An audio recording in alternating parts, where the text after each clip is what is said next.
anything different than yesterday is moving you towards your goal.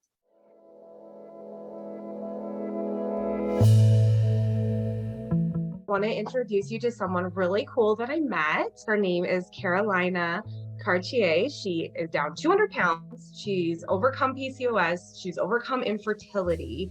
She now has 3 beautiful babies. She's got a master's in nutrition. She works at a clinic and helps people with their nutrition to get healthier and overcome things like fertility. So you went from eating all the time, and then you went into keto. So how was that transition for you? Like, was it really hard? Did you make like baby steps? Yes, so both of those. So what and I'm an all-in kind of a person. It depends on who I'm working with and what their goals are. And here's the thing I say is that anything different than yesterday is moving you towards your goal. However, when you look at that spectrum of what you're going to do, the more in you are with your changes, the faster the progress. So I'm an all-in kind of person, but for me it was simple because I went from being hungry all the time that when I dove into this, I was like, well, it can't possibly make me hungrier, right? There is no end. And that was a big hindrance to my life because I was constantly focused and obsessing over what I could eat. And there were no limits on what I could eat. I was eating everything. And this kind of goes into the diet culture or anti-diet culture that's happening with intuitive eating. And that's kind of going its own direction, different than what I studied in graduate school as well. But at the time, what I had decided to do was kind of the classic keto, or what was used for epilepsy, which was a very high fat version. And again, there's so many debates around what is the correct macro setup. And if you're burning body fat, do you need fat? Do you not? We can talk about it. And I see a lot of variation.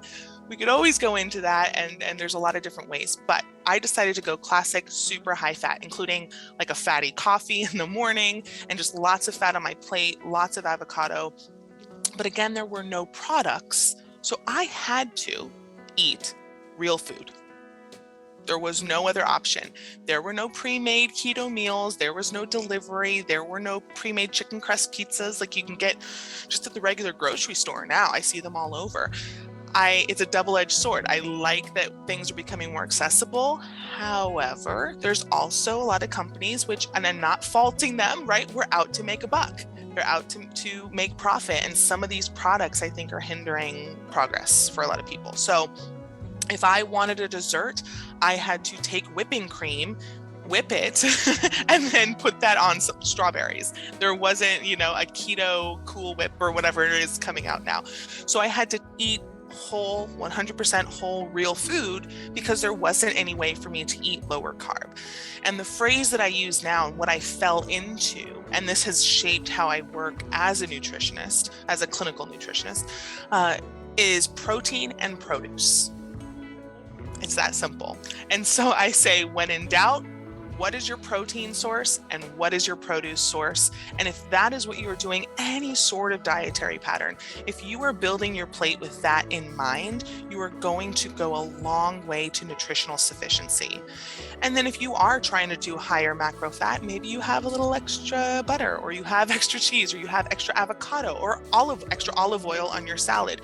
It doesn't have to be animal-based fats. It could be plant-based fats. It could be all sorts of ways. But I went fatty coffee, higher fat for my meals.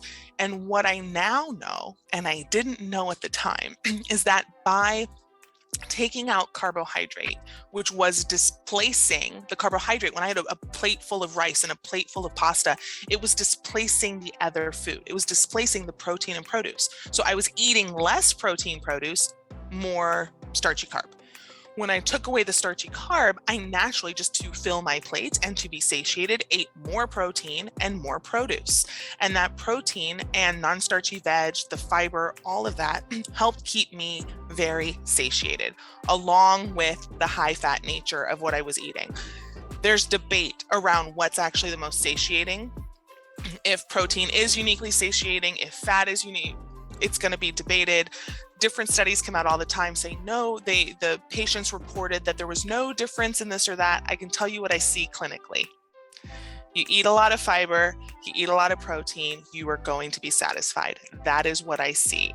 Along with your protein sources typically comes, if you're doing animal-based, typically comes fat. I'm someone who really likes seafood. I wasn't not having other proteins, but I like fatty salmon. I enjoy it, and I was very satisfied with that. I remember the first time that I forgot, quote unquote, to eat. I was like, oh, it's later in the day. I haven't had 5 meals by 2 o'clock. What's going on? And I just felt satisfied. So when I started, and what I would recommend for anyone is pick a protein, pick a produce. And when you are cooking, whatever seasoning you like, whatever cooking fat you like, there are a lot of ways to go about this. If you are concerned about saturated fat, for me, I am not worried about my saturated fat. So I'm not worried about the butter and if I am having, fat from animal products. But if you are concerned, you can choose lean proteins. You can choose a lot of olive oil. It doesn't have to be butter. You can stay away from coconut oil and use avocado oil. So you can make it however you want. We get bogged down in the nitty gritty of that. And I say, there's a quote I always use, a year from now, you'll wish you had started today. So you just start. And if it's bumpy and if it's rough and messy, go for it. I cannot tell you how many things I attempted to cook. And I had to learn how to cook, just so everyone knows. When I started low carb keto, that is when I learned how to cook. And now I think I'm a great chef. I think I'm, but I didn't know what I was doing. I was eating a lot of fast food, a lot of like tear and dump and stick in the oven kind of stuff prior to that. But there was nothing low carb for me. So I had to learn how to cook. And I see now I have a lot of adult patients who've never learned to cook. So it's going to be different for my kids. They're learning. But just start and just let it be. Pick a protein source, pick a produce source, whatever kind of fat that you want to cook those in or top them with, and just start. You will find the flavors that you like. I'm big on seasoning. Change it up so you're not bored. Don't get that palate fatigue, and just start. And that's what I did. And it was kind of naturally what happened with me is that it was consistent and boring. Doesn't need to be boring, but it was consistent and boring. And then I started losing weight really quickly. And I said, okay, well, this food's kind of boring because I'm making the same meal over and over. I want to start learning how to cook other things. And then the boring went away and I found exactly what I like. If you already know how to cook, then great. Now there are so many websites, so many books, so many pages you can follow that have recipes, Facebook groups. You don't even have to go through that boring phase, but I will say consistent and simple will just make your life easier and you're more able to adhere to that. Because that kind of leads into one of the other biggest thing is cravings that people have and how do you handle that or overcome that? And that's a whole separate issue.